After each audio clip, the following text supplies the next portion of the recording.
North Korea just launched something that should terrify every American. A ballistic missile that traveled 600 miles in 11 minutes. Do the math. That's a missile capable of reaching Los Angeles, Seattle, or San Francisco in under 30 minutes from launch. And the Pentagon just confirmed they currently have no reliable way to stop it during the boost phase when it's most vulnerable. This isn't speculation. This is North Korea's Hwasong-18 solid-fuel intercontinental ballistic missile. And it changes everything about how the United States defends the homeland. Because for the first time in history, a rogue nation has a weapon that can strike American cities faster than the U.S. can respond. Let me explain what just changed and why the Pentagon is scrambling to find an answer. The Hwasong-18 is North Korea's most advanced missile. It uses solid fuel instead of liquid fuel. That might sound like a technical detail, but it's actually the game changer. Liquid fuel missiles take hours to fuel. You can see them on satellite images being prepared. You have time to respond, time to evacuate, time to intercept. Solid fuel missiles are different. They're pre-fueled, stored in mobile launchers, and they can launch in minutes. North Korea rolls the launcher out of a tunnel, raises the missile vertical, and fires. The entire process takes less than 15 minutes from decision to launch. By the time U.S. satellites detect the heat signature and alert command, the missile is already climbing towards space. That's the problem. The window to respond just shrank from hours to minutes. And here's what makes it worse. The Hwasong-18 doesn't follow a normal ballistic trajectory.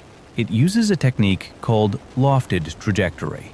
Instead of flying the most efficient path to maximize range, it launches almost straight up, reaches an altitude of 3,700 miles.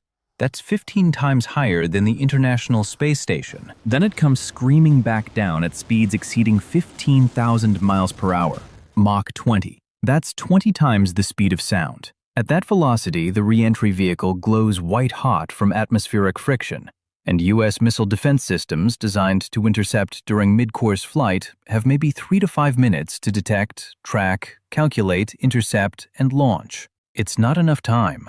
Current systems were built assuming more warning, more time to react. North Korea just eliminated that assumption. The Pentagon has 3 layers of missile defense protecting the homeland. Ground-based mid-course defense with interceptors in Alaska and California, Aegis destroyers with SM-3 missiles positioned in the Pacific, and THAAD batteries as a last line of defense. All 3 systems are designed for traditional ballistic missiles. Long flight times, predictable trajectories. The Hwasong-18 breaks those assumptions. Its lofted trajectory means it spends less time in the mid-course phase where interception is easiest. Its solid fuel means there's no launch preparation to detect early.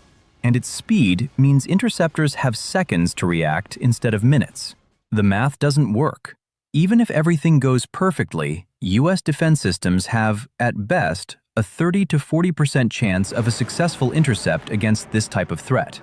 That's not good enough when the target is Los Angeles. So what does 30 minutes actually mean? Let's walk through the timeline. North Korea decides to launch. Mobile launcher exits underground facility. Missile erected vertical. Launch sequence initiated. Total time, 10 to 15 minutes. U.S. early warning satellites detect the launch. Heat signature analysis confirms ICBM. Alert sent to NORAD and Strategic Command.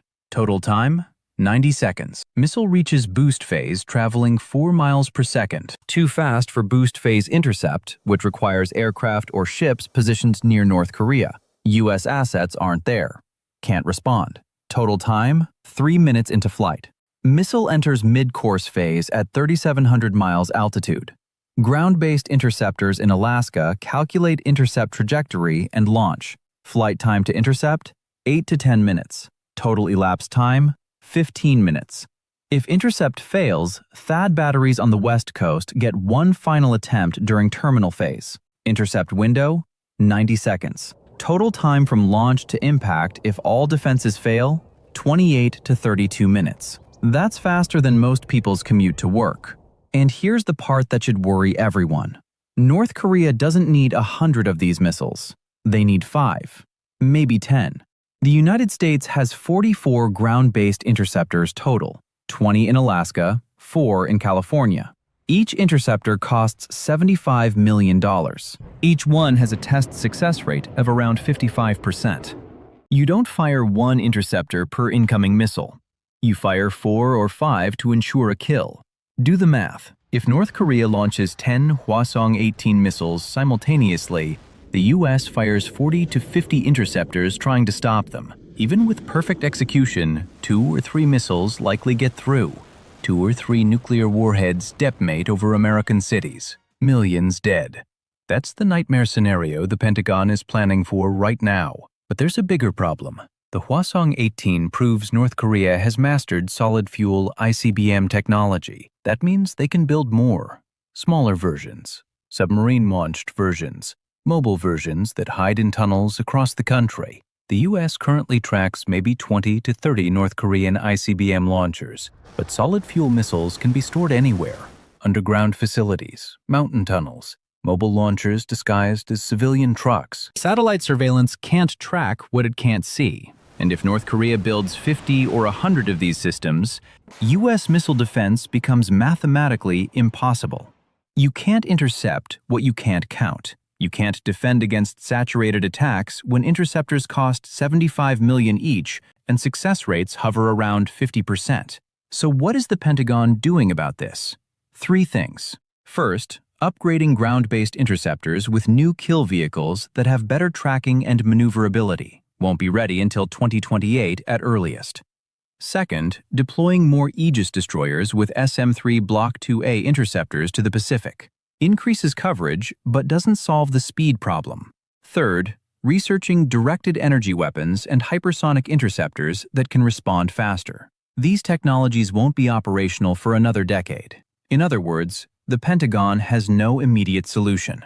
The threat exists now. The defense doesn't. And that creates a strategic problem bigger than technology. North Korea knows the U.S. can't reliably stop their missiles. That changes the nuclear calculus. It gives Kim Jong-un leverage. He can threaten American cities credibly. He can demand concessions. He can deter U.S. military action against his regime. Because now, any conflict on the Korean peninsula carries the risk of Los Angeles or Seattle getting hit. Would the United States risk San Francisco to defend Seoul? That's the question Kim is betting the answer is no. And that's why this missile matters more than any weapons test North Korea has done before. The bottom line is this. For 70 years, the United States maintained homeland invulnerability through geography and technology. Oceans protected the coasts. Missile defenses protected the skies. That era just ended. North Korea has a weapon that can reach American cities in 30 minutes. And the Pentagon just confirmed they don't have a guaranteed way to stop it. The Hwasong-18 didn't just break records. It broke the assumption that Americans are safe from foreign missiles. And that changes everything.